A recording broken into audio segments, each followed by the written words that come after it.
Good morning, YouTubers. T-Square here with Tsquaretalk. So today I wanted to shoot a video on how to spot silver coins in your everyday change. The reason I'm shooting this video is whenever I go out and about, I will take the junk coins that I've searched through and almost always pay in change. So if I go to McDonald's and my order is, say, $7, I will hand them $7 in either $1 coins or $7 in half-dollar coins.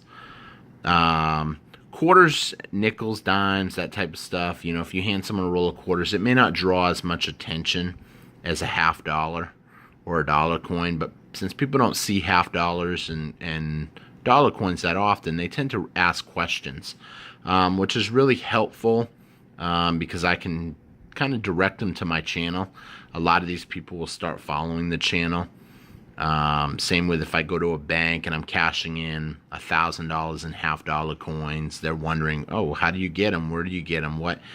They work in the banking industry, but they may not always know how to spot a valuable coin. Because sometimes, like these middle two coins right here, one of these has solid value and the other one doesn't. Reason being, in 1964, we changed, as a country, we changed our money. We stopped making silver money. We basically took the silver out of the money and we switched over to a different kind of clad material to make our change.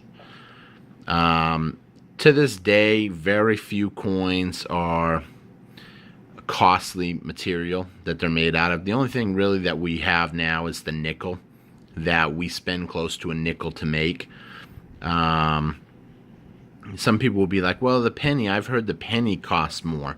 The penny might cost them a penny to make, but it's not a penny in material. It's just a lot of labor that goes into making pennies. In the old days, pennies were copper.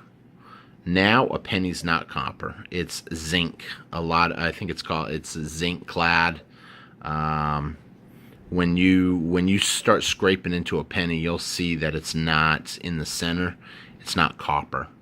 I think it's 1982 they changed the copper out of the majority of the copper out of the penny. So even our penny in the country is unfortunately not a real valuable metal now. But if you look at like quarters, I'm going to use quarters today as my main example. 1964 they stopped putting silver in the quarters. If you see a really old quarter, something like one of these 6 over here, you'll know right off. You'll look at it, it will raise questions on why it looks so different. You'll look at the date, you'll realize some of them can be 100 years old. You could have a really old quarter. It'll raise questions. People see these, they will pull them. Now, on these two right here, one of them, the bottom one, is a 1964. That has a lot of value, but because it looks the same design as the 1978, the design didn't change when they stopped pulling the silver. And they did that to make things look the same. They wanted them to look the same so people didn't even really notice what was going on. They could keep all the silver. And basically make the coin out of a cheaper metal. Now on these quarters, if you look at the bottom, it says $quarter right underneath George Washington's head. Now if you remember, over here you have a date. So the first thing, automatically, if you see the date, then you want to look a little closer at the coin and say, oh, maybe there's something different about it. $quarter that say $quarter underneath Washington's head, unless you have a rare one, you can find silver. These are the state quarters, the new state quarters. You can find silver ones in circulation, but it's pretty rare. It's usually somebody broke up a set. Maybe a kid went in his mom or dad's collection, opened up the set, went and bought a soda pop. Spin it, then it went in a roll of quarters, and no one really knew what was going on. But the first thing that you want to look at is the 64. Remember 64. If you see the date at the bottom of the quarter, like right there, then you'll know right off that you have potential of a valuable coin. The next thing to look at is when you take a handful of coins out of your till or whatever, you know, your pocket change. I'm just going to stack all these up. Okay, so now they're all stacked up. So I'm going to pretend I just pulled a handful of change out of my till. Now you look at it at the side view. You can see right off that the 1964, the silver goes all the way through the coin. Whereas the other coins just have a thin top layer of shine to them. And inside it's whatever the other material is. I'm not sure exactly what they make it out of now, like a clad. But you can spot right off that fifth one. Boom. And you'll know right off the bat, if you see a coin that's an American coin that has that silver to it on the side brim, that you have something special. That's 1964. And you saw how easy it was to stand out. It jumps out. Pull those coins. Now, a lot of people will ask me, well, why do you do half dollars? You focus more on half dollars than dimes, nickels, quarters. The reason I focus on half dollars the most, half dollars don't get circulated as much. So just like I'm telling you guys to pull the quarters when you see that, how often do you really see a half dollar in your everyday change? It's rare. So with that being said, they don't get handled as much, which means people don't pull them. As you can see, this is actually a whole tube right here of all silver coins. Now the ones that have more of a shine to them, those are your newer ones. The ones that look a little more dirtier, those are your older ones. So when you look at something like this, see how it's kind of blackened, tarnished? It don't show up that way, as it shows up as like just a dirty quarter. Now I'm going to put it in a little stack just so you guys can compare.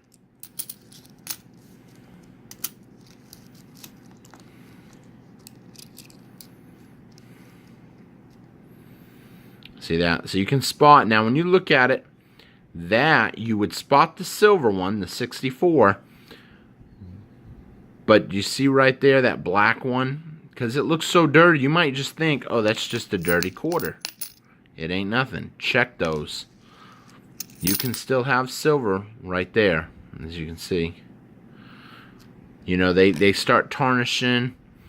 You know, so like I said, I shot this video to explain. I had explained to someone yesterday with the same items that I'm showing you right now, and then I said, you know what, I'm going to shoot a video later today on how to spot them. I really, really hope this helps. I'm trying to think what else I can tell you guys to make it easier to look for. Like I said, if you're working any kind of a convenience, pull out a handful of them quarters. Just check it real quick. See if you have anything on the side brims, and start pulling them. Before you know it, you could end up building up a whole roll. And to put this in perspective for people, some people are like, well, how do we even know what the thing's worth? From a junk silver means it can be any silver coin, the worst, right? You know, whatever, dirty shape. If it's silver, the average silver right now you could pick up for about $12.50 per every dollar. So if you've got 4 quarters, that would be $1. If you've got 10 dimes, that would be $1. That 4 quarters in silver would cost you about $12.50. So this right here is a couple short from a $10 roll. So you're talking $125 for a roll of quarters that essentially cost $10 if you've picked them up in rolls of coins by finding them. Now, some people will buy a lot of people do what they call coin roll hunting. They'll buy a box of coins and they will literally sift through it. I'll show you an example real quick here. So this right here is a $500 box of coins. Basically, it's just a box of change that I got from the bank. It's sealed up. I'm actually going to open it real quick here just to show you guys what I mean.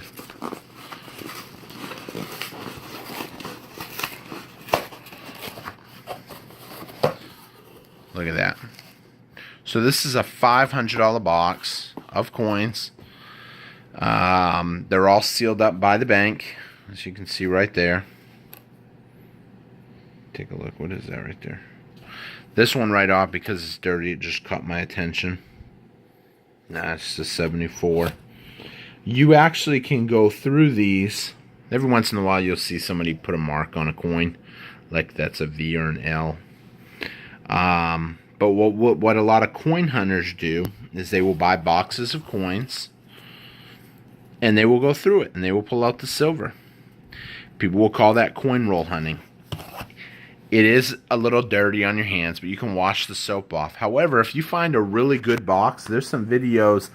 I've opened up a $500 box before, found $300 in silver, based on silver value, not face value. And essentially, I only paid face value. Face value meaning if it's a 50-cent coin like this is 50 cents. However, this might cost $6, $7 in silver. You know, so that's the whole thing with coin roll hunting. I really hope this video helped explain to you guys the whole process. If you've never tried this and you collect coins, I recommend you give this a try. This is can be a lot of fun if you find stuff. I'm going to probably shoot a live video later where I'll open this box up and go through them on camera, and people can see kind of what I got. So I hope you all enjoyed this video, and I will see you guys later, and you have a great one. Bye-bye.